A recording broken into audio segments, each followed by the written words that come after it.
Welcome back, everybody. Our first guest tonight is an Emmy-nominated actor and director you know from shows such as Daisy Jones and the Six, Under the Bridge, and films like Zola and Mad Max Fury Road. Her mother, Lisa Marie Presley's memoir, From Here to the Great Unknown, is on sale now. Please welcome back to the show our friend Riley Keough, everybody.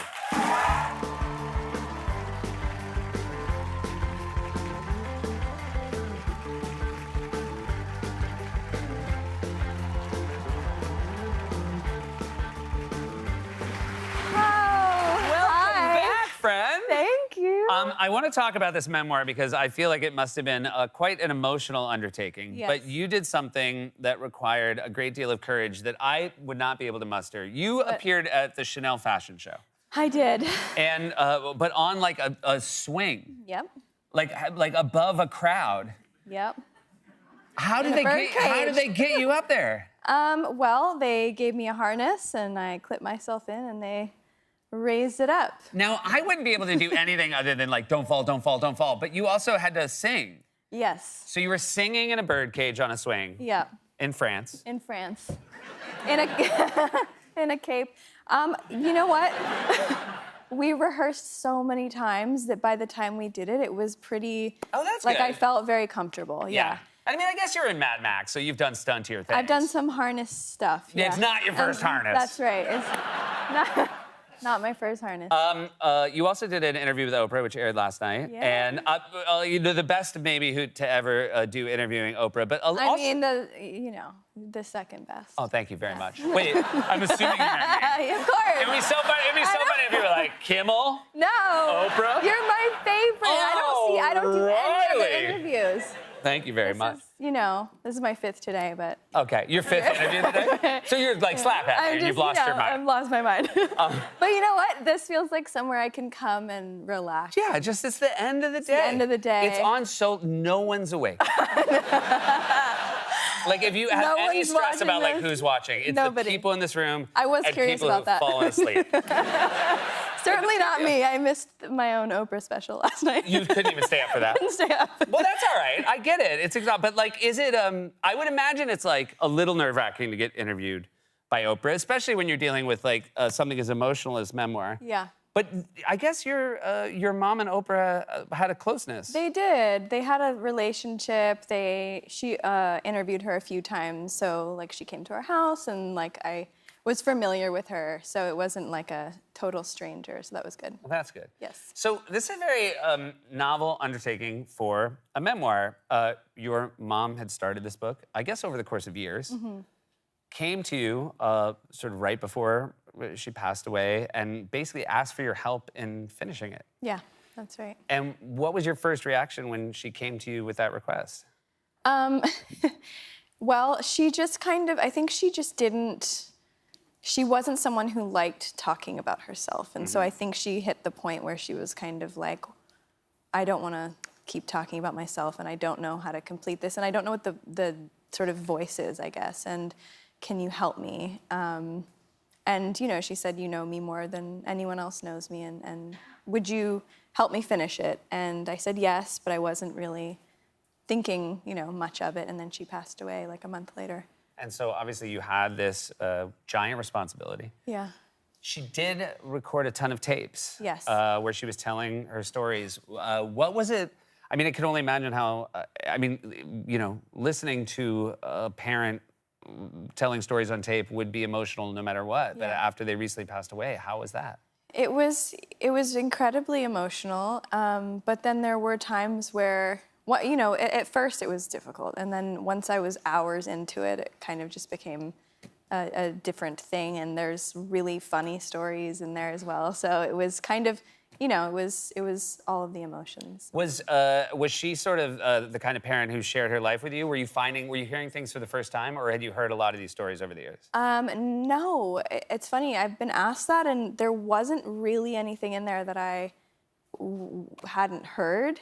I don't know what that says about the boundaries of our relationship, but it was. I knew every story in the book, but I didn't know the details. So all of the nuance in there was really interesting for me to hear. When did you? Because there's sort of two voices in the book. Yeah.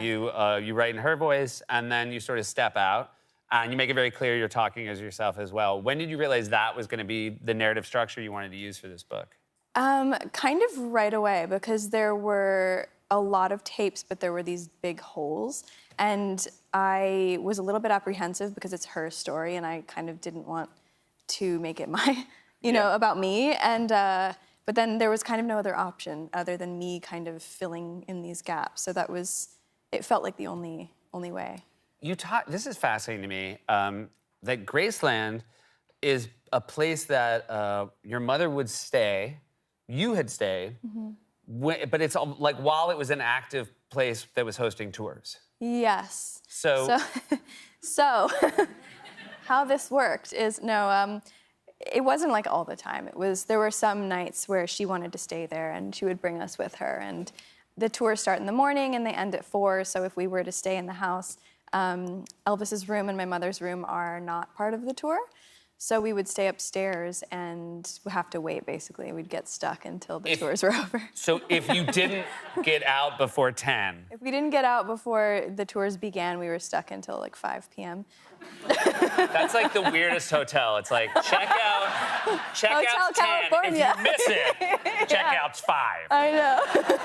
Was there ever, but I guess you could actually leave, but was the fear that you would just blow the mind of the tour goers so much that they wouldn't be able to put the brain back in their head? I think it's funny because, I guess they could have stopped the tours for a second so we could run out, but they never did that. They never offered. You could walk down and be like, hi, I'm an actor playing Elvis's granddaughter. Yeah. This is where I used to come. I'll try that this weekend. Try that this weekend. Yeah, when I'm there. Are you going back this weekend? I am, yeah. Are you really? Yeah, we're doing like a book tour and I go to Graceland. That's fantastic. When was the last time you were there? I guess you were there with Oprah. Yeah, with Oprah. On a normal year, how often are you in Graceland?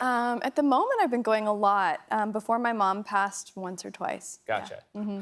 Have you gone with your family? Have you brought your family there? Yeah, okay. I usually go with my family. We used to go all together and have dinner there and kind of, after the tours were over. Yeah. And it'd be so funny if you were just like at a roped-off dinner table. Just like someone's like, and this is Elvis's family. It would be very interactive. Yeah. Also try that this weekend. Yeah, please. Bring this tour alive. You've talked about getting tattoos to signify big moments. Yes. Have you gotten what? Some of them. Some of them. Yeah. Not every big moment. Not every tattoo is. Do you feel like after you get enough tattoos, it needs to be a bigger moment for you to get another one? I don't want any more. You're done. I am done. How old were you when you got your first tattoo? I was 17 and I got the Gemini symbol on my finger. Okay. And are you okay with it, or do you regret it every time you see it? It's a complicated relationship. Yeah. I often put rings, this was on it all day. Yeah. So it's kind of silly. I don't know, it was at Shamrock on Sunset. It was kind of a moment, but okay. I think about lasering them off. Yeah. Yeah. I think that's a longer process than you want it to be. I know, it feels painful. I would wait. I feel like give technology another 10 years. Yes, and then, I agree. And then when it's just like a pill or maybe just like a lotion. But this is, I mentioned tattoos because there's a significance to, this is the symbol that marks when it switches from your mother's voice to your. Yes. And this is a tattoo. That was a tattoo that my mother and my brother both shared. And so they got a matching tattoo. Yeah, that's right. And obviously this says, your brother sadly passed away as well. Yeah. When did you realize this is a beautiful symbol? I think that we were just going back and forth with the publisher about what that could be, and that was suggested, and I just felt that was really beautiful. Did you have people you trusted to read it? Because I imagine, again, not to... I don't have no one I know has read. Well, that's not true. I have one friend who's read it now, but I couldn't share it with anyone. So I just you couldn't share it because you were afraid to? No, I wasn't really supposed to send it out because it was kind of confidential. So interesting. Yeah. So. If I ever wrote anything confidential, I would tell my friends all the time. The amount I'd be like, I wish you could say confidential. I know. So I didn't share it with anybody until yesterday, and now all my friends are listening to the audiobook. And you recorded the audiobook? I did. Did you enjoy that part? I didn't. You did. No, I'm just kidding. Well, Let me tell you. I'll tell you. the thing is I went into it going, well, firstly, like the material is kind of heavy. So Yeah, I would imagine having to revisit it. yeah, and but also I went into it because I'm an actor and I was kind of like, this is like ADR. I've done hours of ADR, but it's like a totally different thing because you don't stop talking for like the 7 hours. Yeah. And it was just like, yeah, I just got tired of hearing my voice. Yeah. But it's really beautiful. I just started listening to it, and it sounds very cool. So. It's more fun to listen to It's it more than fun to do listen it. to it. Yes. Yeah. Well, that it is. Well, Because, also you're just reading, out loud, which isn't like my strong. It's not my strength. yeah, I don't think anyone's like, you know what I'm gonna do to chill out today? Read out loud for 7 hours. Yeah. Exactly. It really is a special book. Congratulations. Thank you. And thanks so much for being here. I'm always Thanks so happy for to see you. having me. Riley Q, everyone. From Here to the Great Unknown is available now wherever you buy your books. Please support local and independent booksellers. Stick around. We'll be right back with Eric Idle.